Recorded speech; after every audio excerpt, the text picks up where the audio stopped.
Umbral informativo, la CAT en la noticia. Para adentrarte al mundo del trabajo, la Confederación Auténtica de Trabajadores y su equipo de periodistas te mantendremos informado sobre lo más relevante del ámbito sindical y laboral, todos los jueves a las 17 horas, aquí en Cadena Azul, la radio más fuerte de México.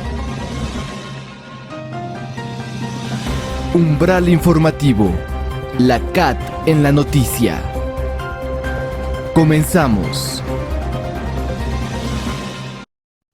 ¿Qué tal? Bienvenidos a esta emisión de Umbral Informativo, la CAT en la noticia, un programa que realiza la Confederación Auténtica de Trabajadores de la República Mexicana, especializado en el ámbito laboral y sindical de nuestro país. Comenzamos. Umbral informativo, la CAT en la noticia. En el 17º Congreso Nacional Ordinario y con un formato de planilla de unidad con Tereso Medina al frente, se ratificó al nuevo Comité Ejecutivo Nacional de la Confederación Auténtica de Trabajadores, CTM. En el marco de los 90 años de la fundación de la Confederación de Trabajadores de México, CTM, se llevó a cabo el 17º Congreso Nacional Ordinario, donde se dio a conocer al nuevo Comité Nacional que estará al frente de ese organismo en el periodo 2026-2032.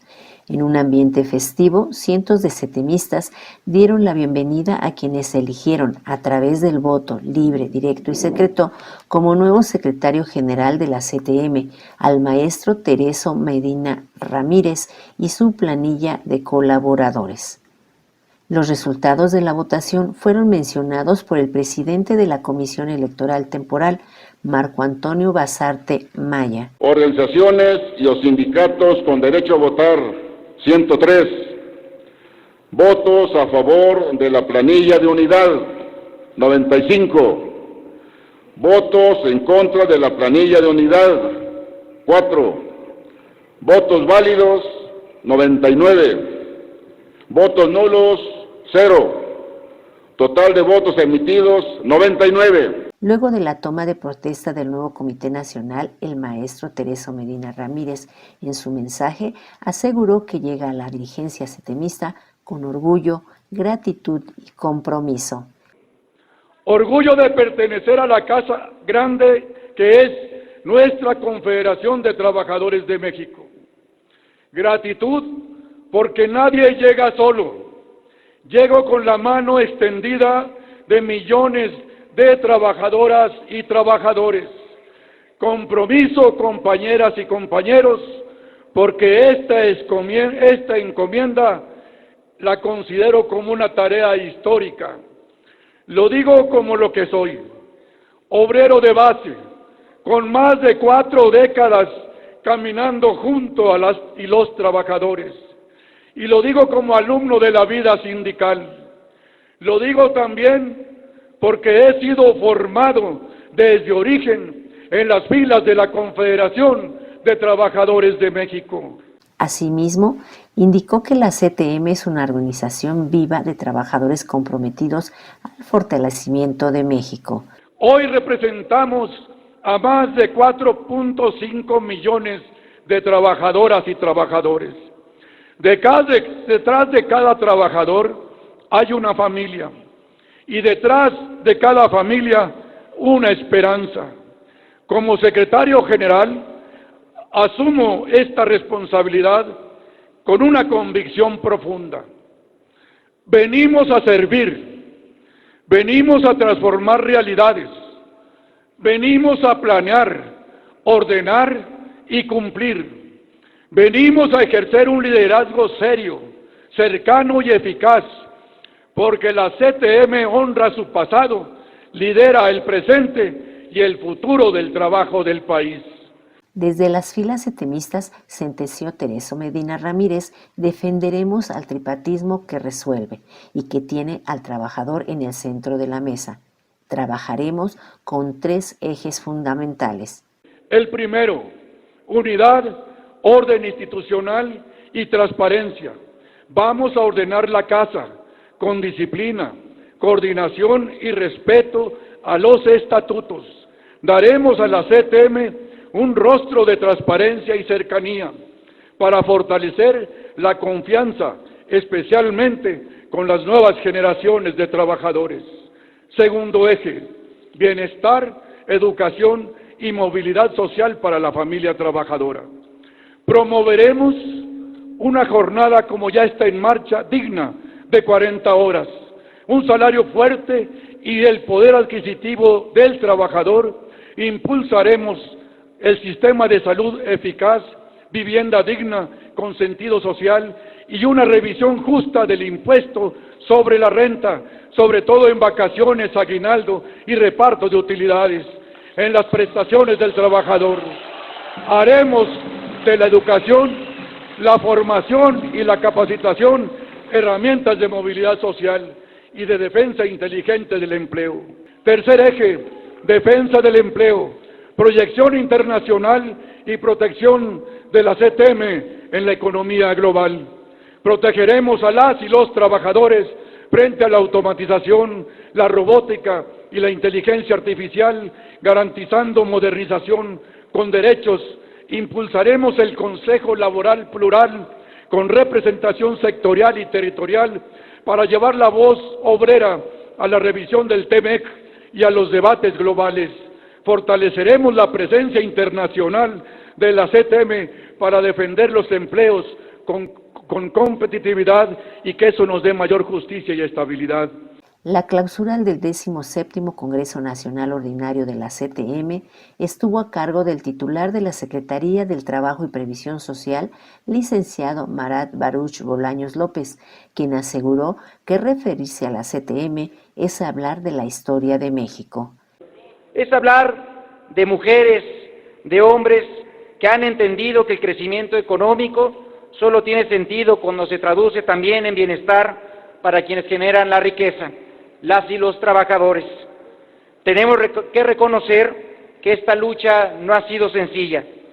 Venimos de un periodo que le apostó a la precarización del trabajo, el famoso periodo neoliberal, que bajó los salarios y que debilitó también la organización sindical.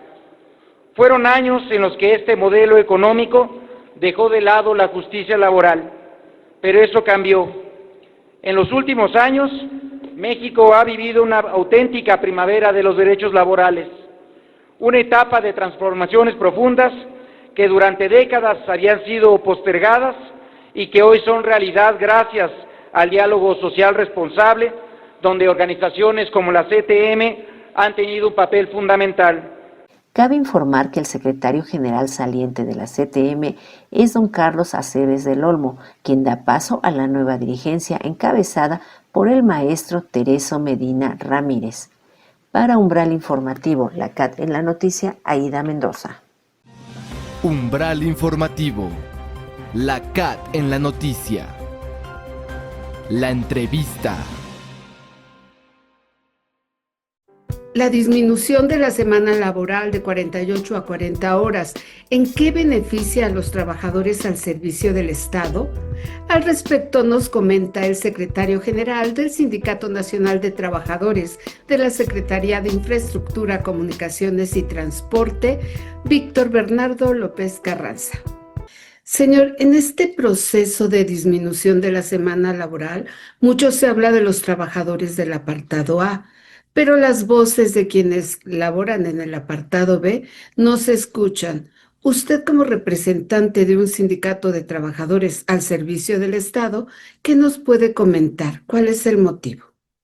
Bueno, es que de manera sensible, los trabajadores del apartado B son los encargados de servir al pueblo de México. Las actividades de gobierno están centralizadas para poderles atender y servir. Y entonces, ¿qué se hace normalmente dentro del gobierno federal? El trabajo fluye de lunes a viernes de manera permanente y en todos los lugares donde se requiere que se trabaje de manera adicional se cubren por turnos de 8 horas. Es permanente. Debe ser, hay trabajos de 24 horas. ¿Qué le puedo decir? El espacio de la aviación, por ejemplo, es un trabajo de 24 horas. El espacio de los puertos y la marina mercante es de 24 horas, que ahora lo administra la Secretaría de la Defensa Nacional a través de los marinos. Son permanentes. Pero hay actividades de gobierno que son permanentes y no se notan. Los servicios que brinda al pueblo de México, en concreto la Secretaría de Comunicaciones, son de 24 horas. Requieren de permanente estabilidad en cuanto a lo que desempeña no solamente la Secretaría de Comunicaciones, sino que de manera conjugada con otras dependencias deben estar muy al pendiente del desarrollo organizacional con otras dependencias. Y luego, ¿qué más requiere para dar un buen servicio a la sociedad a la que nos debemos? Pues se requiere que haya responsabilidad, que haya equilibrio, que haya equidad y que haya mucho respeto a lo que nosotros representamos en el trabajo. Ahora bien, no se habla porque normalmente el trabajador en el gobierno federal trata de ser suficiente, trata de ser correcto. Hay medidas o estándares que están aplicando dentro del gobierno federal para que el trabajo sea atendido en las horas de trabajo que se tienen permanentes y que sea un trabajo solvente hacia la sociedad. ¿Qué más se pudiera hacer? Porque hay muchas horas muertas de repente, o hay tiempos muertos. No solamente en el aspecto de trabajo en el gobierno federal, las hay en todos lugares que a lo mejor nosotros no dimensionamos. Cuando se deja de maquilar en México cosas, y el maquila daba como respuesta que debe ser un trabajo como de reloj, y que debe ser gradual y que todo el mundo debe estar en la misma frecuencia. Esto es, nadie puede fallar en el engranaje. O aquellos que son, yo digo, en la maquila o que tienen que estar organizando cosas en el área productiva, en almacenes o inventarios y cosas de este tamaño. En materia de servicios, aunque no se note, el gobierno está presente en todos los servicios. Cuando toca viajar o cuando toca vacaciones, no se nota que la Secretaría de Comunicaciones y Transporte está muy al pendiente en el aspecto aéreo, está muy al pendiente en todas las carreteras del país, con supervisión, con mandar gente que pueda estar al pendiente haciendo inspección, sobre todo en los conductores, en carga y pasaje. Y también está encargado de que quienes transitan o hacen transitar en los aviones a la población, los pilotos, copilotos, sobrecargos, tienen que estar también muy certificados y sobre todo en materia de salud deben ser plenamente certificados con cierta regularidad por la Secretaría de Comunicaciones. Ella hace no menos de 400,000 exámenes en carretera y como 200,000 para el área de la gente en la aviación, que requiere que estemos al día, que estemos pendientes del trabajo a desarrollar y los trabajos de 24 horas que no se notan. Estos trabajos de 24 horas se cubren por espacios de 8 horas con personal diferente. ¿Por qué? La cobertura de 24/7 decimos. Esta cobertura debe ser permanente por darle solvencia a la seguridad que debe tener quien ocupa los servicios de gobierno. Podemos decir que dentro del apartado B sí tienen la semana laboral de 40 horas con varios turnos. Para los trabajadores en general se respetan estas 40 horas. Para la gente, como en los casos de los demás servidores públicos que tienen responsabilidades superiores, que son las de coordinación, las de momentos de crisis que pudieran sucederse. Estos están cubiertos de 24 horas permanentes. El mismo sindicato tiene cobertura todo el año, en todo el país. Las representaciones que hay en los diversos estados están de 24 horas, los 365 días del año, y entonces tenemos que estar al pendiente de nuestra propia responsabilidad. Es un trabajo de alta responsabilidad que requiere de atención permanente hacia la sociedad, por eso tenemos que darlo de ese tamaño. Yo digo, las áreas prioritarias deben estar siempre permanentemente cubiertas. Dentro de la Secretaría existen unos trabajadores de seguridad nacional. Nos referimos a los controladores aéreos. Ellos no tienen horario de 8 horas. ¿Con qué horario laboran? Tienen un horario, yo no digo más relajado, sino tienen un horario respecto a la responsabilidad que tienen los controladores. Este es menor que el horario normal. ¿Pero por qué es menor? Por el tipo de estrés que tienen a su cargo. Esto es el control de tráfico aéreo, las diferentes aerovías a diversas altitudes que está cada uno de los aviones que transitan en el espacio aéreo, deben estar conjugadas y deben irse trasladando en los 5 puntos de las regionales que tiene este país para el control de tráfico aéreo en el espacio. ¿Qué necesitan los controladores aparte? Pues yo creo que están atendiendo esa recomendación en la dirección general. Alguien que considero que está haciendo con mucha responsabilidad su trabajo, nuestro director general Javier Vega Adur. El ingeniero ha puesto énfasis en que sí se necesitan más controladores de tránsito aéreo, porque la vida útil de un controlador en Estados Unidos es tan de ese énfasis que los pueden jubilar desde los 15 años de servicio por el tipo de estrés que tienen. Pero la vida de útil de un mexicano, que es un tanto más versátil la circunstancia, pues se requieren cuando menos 30 años para su jubilación.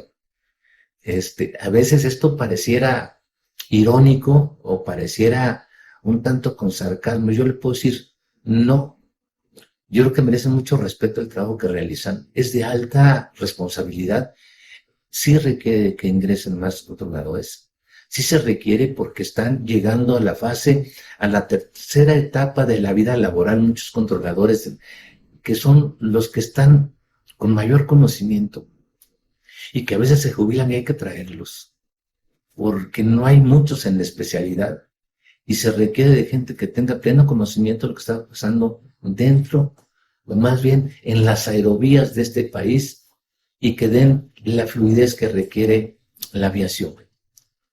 Hoy el AICM, el Aeropuerto Internacional de la Ciudad de México, en promedio está en 1.5 minutos o en 2 minutos una operación de vuelo. Pero en crisis han estado hasta en 50 segundos una operación de vuelo, cada operación de vuelo. A eso se debe el estrés de los controladores. Y que yo pudiera decir que les desgasta mucho. Hay algunos que envejecen prematuramente, yo puedo decirlo de alguna manera.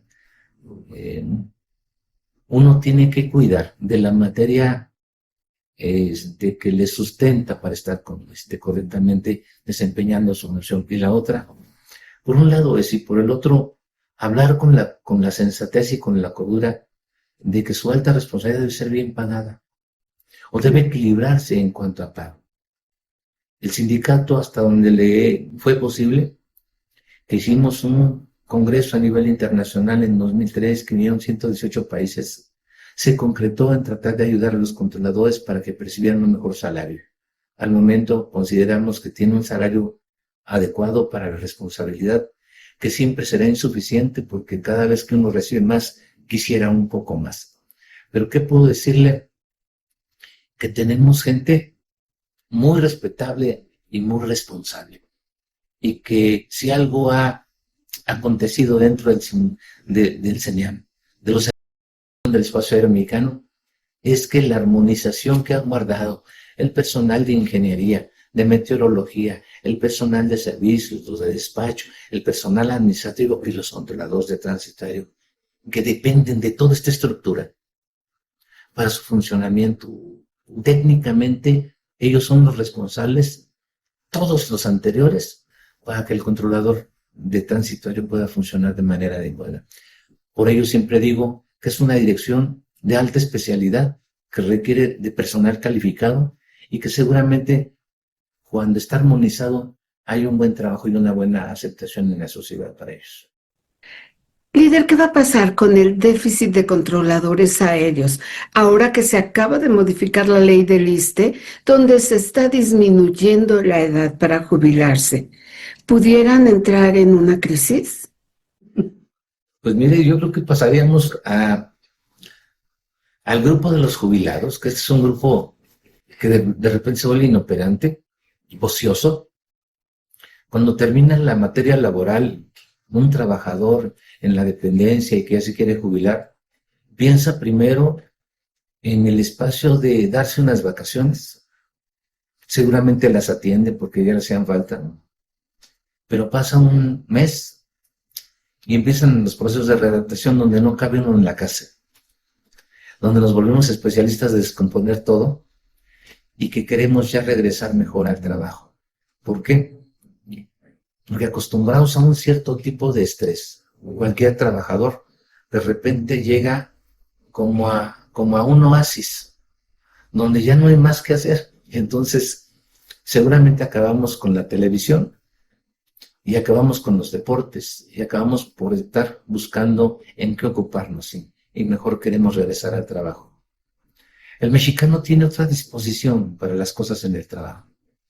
Hay lugares específicos en el mundo que seguramente requieren de este tipo de fenómenos. El mexicano, para salir adelante, siempre ha sido un luchador permanente en la sociedad y está capacitado para lo que no vemos, para desarrollar y salir adelante. Aquí nos pasa con regular frecuencia que se jubilan y vienen a vernos a los 3, 4, 5, 6 meses que sí pueden regresar a la secretaría. Y los controladores nos sucede algo similar, pero a los controladores, al personal de ingeniería, al personal de despacho, al personal que ha trabajado dentro de CENEAM, muchos de ellos son de alta especialidad, que se requiere que vengan nuevamente a CENEAM a tratar de transmitir sus conocimientos, ya no a la operatividad como tal, sino se requiere de que transmitan sus conocimientos para que las nuevas generaciones que lleguen a darse dentro del sector, nunca faltarán suficientes controladores. Yo digo nunca faltarán suficientes porque nunca son suficientes. Me refiero a lo siguiente. Es un juego raro de palabras. Se supone que si no, no seríamos suficientemente operativos. Lo somos. Y digo lo somos, me conjugo pues como si fuera un controlador más, porque nos tocó ver y velar por ellos muchos años. Sé de su trabajo, pero también sé que es muy desgastante mentalmente hablando el desarrollo y el desempeño de su función, que algunos sí requieren de evaluaciones permanentes que se hacen y algunos que ya no alcanzan esa claridad para el control de tráfico aéreo, ya los rebasó el estrés personal, ya tienen algunas circunstancias que atender de carácter muy personal. En ellos valdría siempre la pena que se estudiara que puede ser una enfermedad motivo de trabajo, que no sea casi clasificado para con ellos. Hasta el momento no está clasificado. No lo puede ordenar el ISSSTE, porque el ISSSTE no tiene el control de tráfico aéreo, ni tampoco tiene el conocimiento al respecto. Solamente medicina de aviación, cuando los declara no aptos, no los pueden indemnizar, no les pueden pagar la incapacidad total permanente porque no lo puede dictaminar el ISSSTE, lo tiene que dictaminar la Agencia Federal de Aeronáutica Civil a través de medicina de aviación. En ellos sí habría que hacer un espacio de análisis para decir entonces qué tendríamos que hacer con ellos, como ese ejemplo un tanto drástico. En lo particular, en otros países se jubilan entre los 15 y los 20 años a los controladores. En México ahora que cumplan 30 años de servicio se le puede jubilar. Y algunos, cuando ya no están psicofísicamente aptos para poder seguir controlando, se les indemniza a los controladores de manera muy específica y a la gente que está inmersa dentro de la aviación, dentro de CENEAM, pero porque tenemos que garantizar que no se van a la calle, sino que más bien deben tener algo que les ayude para ayudar con su vida futura. A los demás, que todavía están vigentes y que tienen todavía el ánimo y la capacidad de regresar ahora a instruir a las nuevas generaciones, yo creo que es muy valioso. El personal es muy contado. Sí. Y entonces, pero es altamente capacitado y en ellos se ha recurrido permanentemente a enseñar. Todos los que han sido directores seguramente fueron trabajadores de ahí y muchos de ellos, como en el caso del pasado sexenio, Víctor Hernández pues regresó después de haber sido controlador, regresó del OASI junto con el entonces ícono de la aviación para con nosotros, don Roberto Cove González, y luego sigue alguien que también nos trajeron como director a Ricardo Torres Muela, y ahora a Javier Vega, que él es del área de ingeniería y fue quien nos hizo favor para México de diseñar parte del espacio aéreo de la zona norte de este país. Señor, para finalizar, como organización sindical, ¿quedó algún pendiente del 2025 por resolver este año 2026? Bueno, yo creo que las gestiones en el sindicato siempre serán permanentes. Segundo, estar viendo siempre a través de los mecanismos de ley, donde pudieran regularse las leyes de mejor manera. Y me refiero a lo siguiente.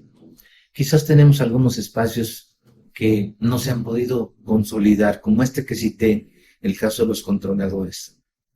Pero hay algunos otros espacios en los que también incide la Secretaría de Comunicaciones y que no está suficientemente regulado.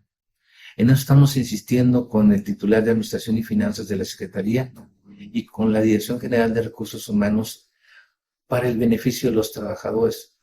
Ya revisamos condiciones generales de trabajo, están a punto de su ejecución. Estamos en el análisis también de las condiciones de país. Este es un fenómeno que a lo mejor poca gente entiende, pero que el sindicato debe ser consciente y congruente de que la economía que tiene este país da ciertas cuestiones permisibles, pero no da para ir a los excesos. Yo creo que debe ser uno congruente con la sociedad, debe ser uno congruente con la responsabilidad. Y nuestra presidenta ha sido, yo creo que, muy perseverante en tratar de ayudar al trabajador. Está consciente siempre de la mística de lo que tenemos que desarrollar. No es tan exigente el tema para con nosotros, pero no es porque no quiera ser exigente, es porque nosotros como trabajadores no debemos dar pauta a que haya una exigencia. Si cumplimos con nuestro trabajo de manera cotidiana, no tendríamos ninguna cosa que hacer después. Es cumplir a tiempo y estar permanentemente en la responsabilidad. Umbral informativo. La CAT en la noticia. Hablemos de... Documento técnico que actualiza los criterios para la promoción de la salud y la prevención de enfermedades crónicas en el país, nos referimos a las guías alimentarias mexicanas. La nutrición es el factor biológico con mayor peso en el desarrollo de cualquier individuo. Las nuevas guías alimentarias mexicanas deben asegurar que las familias tengan acceso a proteínas de alto valor biológico y micronutrientes como hierro, zinc y vitamina A.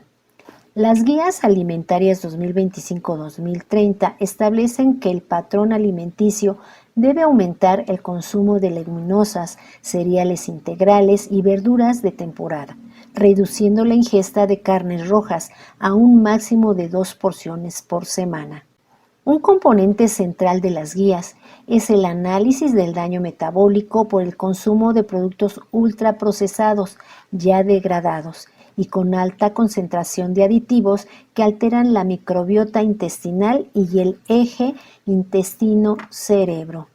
Es en medio de este contexto que promueven la reflexión titulada Hablemos de las guías alimentarias, diseño, implementación y desafíos, organizada por el organismo Saludable Saberlo.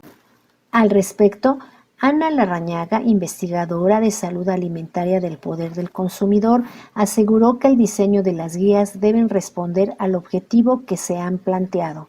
el cómo se hacen las guías, pues debe responder al objetivo que tienen las guías, ¿no? Que son una herramienta para la población de un país de orientación alimentaria, pero también son una base en la que pueden apoyarse otras políticas públicas de salud y nutrición, ¿no? Es decir, lo ideal sería que otras medidas, otras políticas que estén avanzando esos gobiernos en cuestión, pues estén alineadas con las recomendaciones que ese mismo gobierno está emitiendo, ¿no? Entonces, en tener claro ese objetivo, esa meta, ¿no?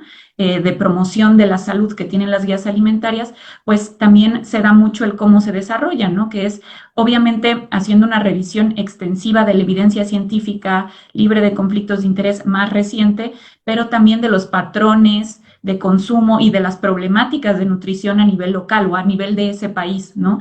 Porque no va a ser lo mismo unas guías alimentarias en un país que tiene un problema quizá muy grande de sobrepeso, obesidad, que bueno, desafortunadamente ahora en el mundo somos muchos, a un país que quizá está experimentando todavía cifras elevadas de anemia, ¿no? En grupos específicos como mujeres indígenas, mujeres en edad de fértil, ¿no? O sea, se tienen que evaluar las características de esa población y se tienen que tomar en consideración, y esto es muy importante, pues los alimentos de esa región, ¿no? Porque estás haciendo una recomendación a esa población y sabemos que incluso pues en los países, dentro de un país, de una región a otra, dentro de ese mismo país, la variedad de alimentos que encuentra la gente puede ser muy distinta. Aquí en México no comimos lo mismo en el norte del país que en el sureste, que en el centro, ¿no? Entonces, esas guías alimentarias, el reto es cómo representar de una manera sencilla, de una manera gráfica, esa gran variedad de alimentos. Tienen que también tener en consideración pues la asequibilidad económica de esos alimentos, ¿no? Y a mí me parece que eso, por ejemplo, es problemático cuando en una guía se hace una recomendación de proteínas a base de carnes rojas, que son mucho más pues costosas, y se dejan de lado proteínas de origen vegetal que son mucho más asequibles para la población. Entonces, sobre los actores que deben participar en la elaboración de las guías alimentarias, se deben tomar en cuenta a quienes están involucrados en la salud y buenas prácticas. La investigadora del Poder del Consumidor habla de ello. México, en las últimas actualizaciones de guías que tuvimos, pues también estuvo involucrada la Secretaría de Agricultura, ¿no? Por ser obviamente un actor clave que debe estar alineado con si el país está aconsejando el consumo de cierto alimento, pues cómo la Secretaría de Agricultura va a apoyar o alinear o aportar a que eso sea una realidad para la población, ¿no? Y la Secretaría, y otras secretarías como Educación, que pues a través de ahí se puede desplegar una estrategia de orientación hacia la población desde la infancia, ¿no? Pero pues también grupos de expertos de academia, ¿no? En México se ha involucrado afortunadamente a organizaciones de sociedad civil y se han tenido en consideración además pues aplicar como ciertos filtros, bueno, no filtros, sino mecanismos para salvaguardar el desarrollo de las guías de potenciales conflictos de interés, ¿no? Que eso es algo pues que también es muy importante porque a lo largo de los años y en diferentes países, que cada país va desarrollando sus guías, pues sí tenemos ejemplos en los que la interferencia o los intereses de algunas industrias, llámese ultraprocesados o también, pues en el caso de Estados Unidos, mucho la industria de cárnicos y de lácteos, pues sí han tenido como un rol en el que pues se ve reflejado su interés en el resultado de las guías, ¿no? Entonces sí es importante que no solamente ver quiénes son los actores que están ahí, sino qué mecanismos hay para salvaguardar la integridad del mensaje que tendrán las guías. Cabe señalar que en la elaboración de las guías se observa un conflicto de interés por parte de la industria de productos ultraprocesados, bebidas endulzadas y otros alimentos. Ana Paula Bortoleto, del Núcleo de Investigaciones Epidemiológicas en Nutrición y Salud de la Universidad de Sao Paulo, Brasil, indicó que es un tema a considerar. Sem duda, este deveria ser um grande tema para a construção do processo de las guias. É óbvio que há um momento que as guias alimentárias podem ser evaluadas e comentadas por toda a população. Sim, por exemplo, acá em Brasil se utilizou o mecanismo de consultas públicas, em que se apresentou a propuesta, uma proposta muito avançada das guias, e neste momento toda a população tuvo oportunidad de comentar, sugerir, hacer críticas, y fue solamente en este momento que la industria, la participación de actores con conflictos de interés, tuvo una participación. Entonces, hasta el desarrollo de todo el proceso de la revisión de evidencias, de la consideración de la comunicación, del contexto, de los patrones alimentarios del país, cuando todo esto fue construido y teníamos una versión inicial de las guías, entonces se tomó público y recibieron contribuciones para esto. Entonces, hay que gestionar de una manera para garantizar que estos conflictos de interés no estén durante el proceso inicial y ni en la toma de decisión para la publicación de las guías. Hay algún momento para consultar, para escuchar, recibir consideraciones, pero que no sea una influencia directa en la elaboración ni en la aprobación. Y sabemos que, obvio que estos actores desarrollam atividades corporativas para tentar influenciar, mesmo que não sejam invitados, ¿sí? Entonces intentam influenciar os governos, falar diretamente com atores de alto nível para garantizar seus interesses, que seus interesses estejam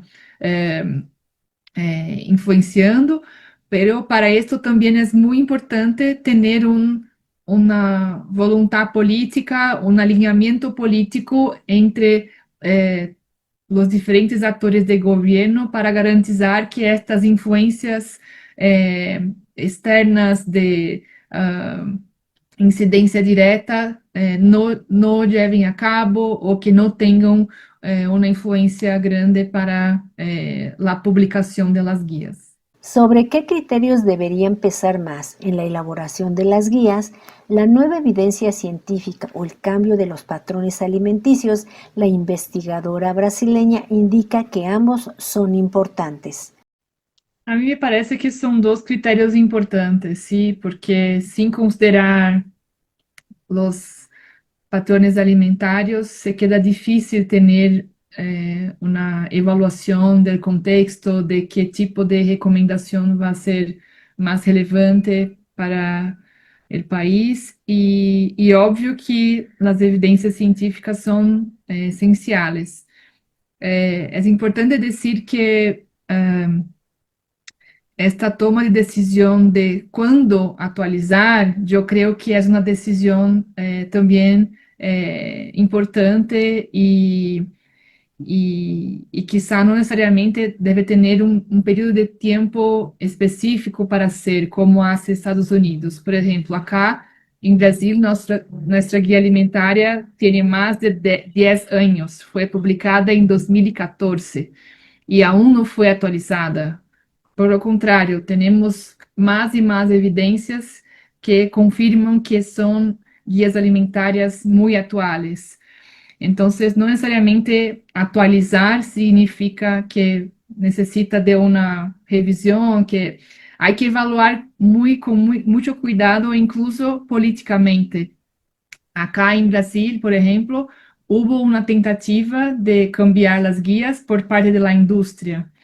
Y se utilizó el argumento de que las guías necesitan de revisión, actualización siempre, como si debería ser una regla independiente de lo que tiene de padrões alimentarios o de evidencias científicas. Y se utilizó el ejemplo de Estados Unidos como una referencia, que Estados Unidos revisa, Brasil debería revisar. Y fue durante el gobierno Bolsonaro que sabíamos que sería muy malo revisar cualquier tipo de documento en aquel momento. Entonces, solo para decir que hay que pesar mucho el momento político y la necesidad de actualización por actualización, ¿sí? Hay un trabajo muy importante para hacer y muy valoroso y estratégico también para considerar de cómo actualizar. En materia de buena alimentación, la divulgación adecuada es parte fundamental para llegar a la población. Ana Larrañaga informa que ello tiene injerencia en todos los ámbitos. Creo que entra la la divulgación de la ciencia, ¿no? O sea, creo que un error que se puede cometer en muchas áreas, no solamente en la nutrición, o sea, pensemos en estrategias de salud pública, vacunación, salud materna, infantil y demás, es querer hablarle a una población que tiene una diversidad, ¿no?, de integrantes, con un lenguaje sumamente técnico, científico, ¿no? Aquí tenemos que, obviamente, acercarlo en un lenguaje que sea fácil de entender, que sea amigable, que sea claro, ¿no? Y es por eso que las guías alimentarias en específico, pues hacen uso de herramientas visuales, por ejemplo, ¿no? Como en México, pues lo hemos visto con el plato del buen comer, ¿no? Por citar un ejemplo, que es una referencia visual que permite de una manera sencilla incluso a niños o niñas que tal vez están en proceso de aprender a leer y escribir y no podrían leer el reporte técnico o científico, pero sí pueden identificar una gráfica que les representa alimentos que ellos conocen, ¿no? Y entonces creo que la divulgación de la evidencia pues tiene que hacer uso de todas estas herramientas visuales y también pues a través de brigadas y campañas de orientación alimentaria, que pues ahí entra el sistema de salud, las escuelas, ¿no? Las campañas que hace el gobierno y cómo lo integran con otras políticas, ¿no? Pero creo que lo fundamental, pues es que se incorporen elementos que no alejen a la población al hablar de manera muy técnica. Y aquí también otra cosa importante, pues es que las guías antes de ser publicadas, ¿no? Deben ser probadas, ¿no? Se deben hacer pruebas con la población para evaluar su entendimiento, ¿no? Al ser cuestionada sobre si hay una guía alimentaria específica para embarazo y lactancia, la investigadora de salud alimentaria del Poder del Consumidor explica que este tema se incluye en la ya existente. Las guías alimentarias que se actualizaron en 2025, que son las guías alimentarias saludables y sostenibles, abarcan a toda la población mexicana, pero sí hacen recomendaciones específicas sobre lactancia materna, ¿no? O sea, sí hacen, de hecho, el primer punto de esas guías es sobre lactancia materna, ¿no? Aconsejándola y bueno, ahí ya en las guías amplias se despliega todo un elemento sobre el apoyo a las madres, a las familias que están con un bebé, una bebé en periodo de amamantamiento, ¿no? Entonces, tocan ese tema de manera muy específica, ¿no? Y me parece que es un gran acierto que en versiones anteriores de las guías se tocaba el tema de la lactancia por separado, ¿no? Y aquí se integra. Entonces, pues afortunadamente lo tenemos ya en las guías, pero es para la población general. Finalmente, las investigadoras y especialistas en el tema de alimentación manifestaron que el papel de los medios de comunicación para divulgar el contenido de las guías es fundamental y que deben enfocarse en aquellas que están diseñadas para su país. Para Umbral Informativo, la CAT en la noticia, Aida Mendoza. Umbral Informativo, la CAT en la noticia. Te paso el dato. Los pormenores del programa apoya a las mujeres investigadoras, inspirando a las jóvenes a seguir carreras científicas y recompensando la excelencia. Escuchemos. El Programa para las Mujeres en la Ciencia es una iniciativa internacional creada en 1998 por la empresa francesa L'Oréal, en alianza con la Organización de las Naciones Unidas para la Educación, la Ciencia y la Cultura, con el objetivo de reconocer, apoyar y visibilizar el trabajo de mujeres científicas en todas las disciplinas. El programa nació ante la baja representación femenina en áreas científicas y tecnológicas. Su misión principal es: impulsar la participación de mujeres en la ciencia. 2. Reconocer el talento femenino en investigación. 3. Reducir la brecha de género en disciplinas en la ciencia como son tecnología, ingeniería y matemáticas. 4. Promover el liderazgo científico femenino a nivel global. Es así que desde su creación se ha apoyado a miles de investigadoras en más de 110 países. Es por ello que L'Oréal Group México, en colaboración con la UNESCO y la Academia Mexicana de Ciencias, lanza la convocatoria 2026 al Programa para las Mujeres en la Ciencia con motivo del Día Internacional de la Mujer y la Niña en la Ciencia. Esta iniciativa promueve y reconoce el trabajo de las científicas mexicanas y apoya sus contribuciones a la generación de conocimiento. Araceli Becerril, directora de Responsabilidad El Programa para las Mujeres en la Ciencia a nivel nacional ofrece dos oportunidades distintas. Premios para investigadoras consolidadas. Se otorgarán 3 premios de 250,000 cada uno a investigadoras mexicanas consolidadas con logros sobresalientes en los campos de las ciencias exactas, ciencias naturales, ingeniería y tecnología. Los galardones reconocen sus contribuciones científicas y su trayectoria profesional. Becas para investigadoras postdoctorales.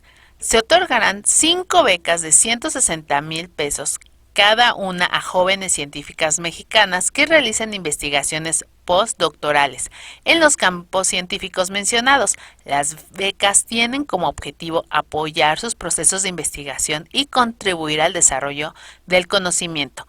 Elegibilidad y solicitud. Premios. Las candidatas deben ser mayores de 50 años de edad y contar con una trayectoria de al menos 15 años de antigüedad en instituciones mexicanas. La fecha límite para postularse es el lunes 13 de abril del 2026 a las 14 horas.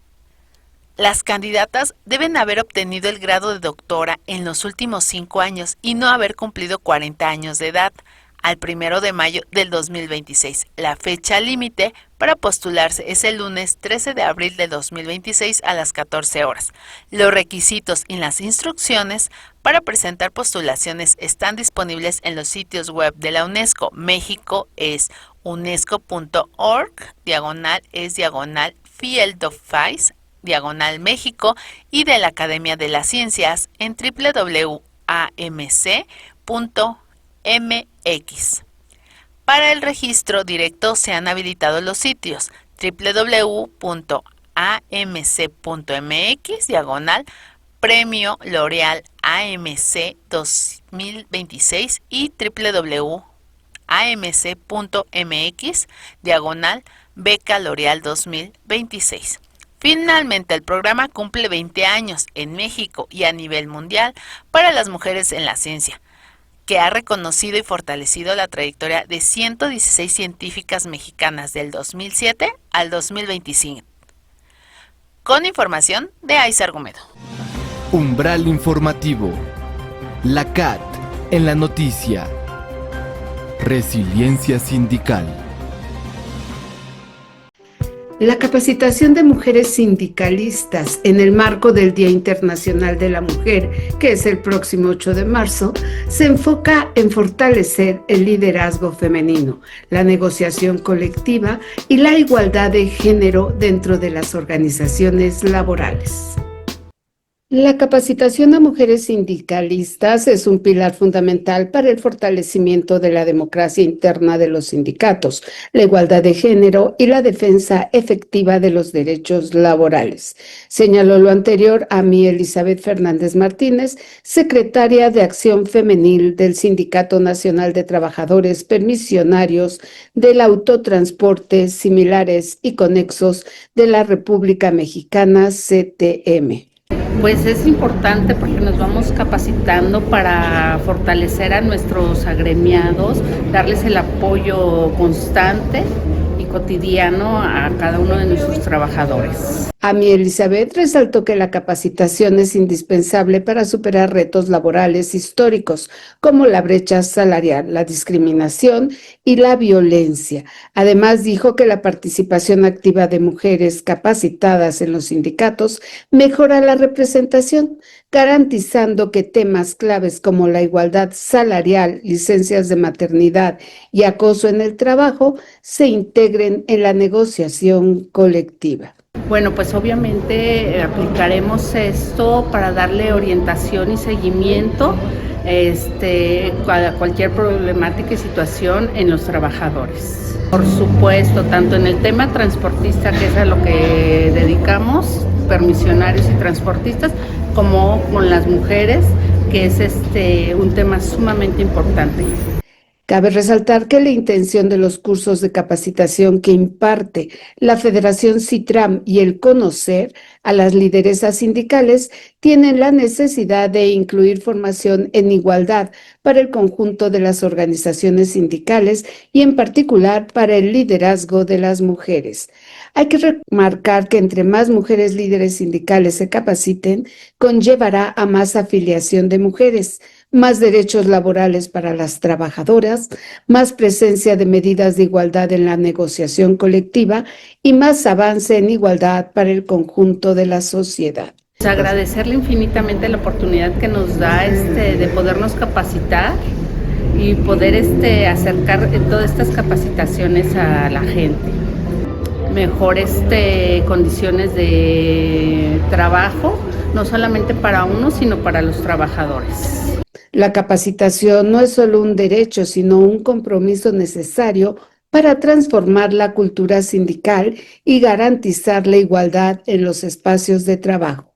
Asimismo, transforma a las mujeres en agentes de cambio, brindándoles las herramientas necesarias para acceder a cargos de toma de decisiones y romper barreras sistémicas y estructurales de poder masculino.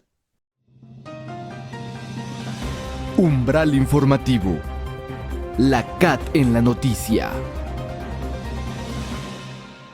Hemos llegado hacia el final de Umbral Informativo, la CAT en la noticia. Como siempre, agradeciéndoles el favor de su atención y haciéndoles una invitación muy cordial para que nos escriban a Facebook Radio Umbral Informativo, la CAT en la noticia. Yo soy Dora Garrido, les agradezco su atención y les recuerdo que tienen una cita con nosotros el próximo jueves a las 17 horas, aquí en Cadena Azul, la radio más fuerte de México. Hasta pronto. Umbral informativo. La CAT en la noticia.